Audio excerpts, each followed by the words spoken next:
എല്ലാവർക്കും നമസ്കാരം. എല്ലാവരും സുഖമായിരിക്കണോ?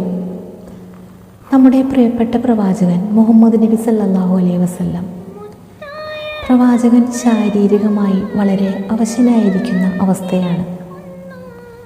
തൻ്റെ പ്രിയപ്പെട്ട പിതാവ് മരണത്തോട് മല്ലടിക്കുന്നത് കാണുന്ന മകളുടെ ദുഃഖമാണ് ഈ വരികളിൽ. അങ്ങേയറ്റം വേദനയോടെയാണ് ഫാത്തിമ ബീവി ഉപ്പയെ നോക്കുന്നത്. പ്രവാചകൻ്റെ വിയോഗം തിരിച്ചറിഞ്ഞ അനുചരന്മാരും കുടുംബാംഗങ്ങളും പരിഭ്രാന്തരായി. ലോകത്തിന് വെളിച്ചം നൽകിയ നേതാവ് വിടവാങ്ങുന്നു എന്ന യാഥാർത്ഥ്യമാണ് ഈ വരികളിൽ. ഈ വരികളൊന്ന് കേട്ടു നോക്കിയാലോ?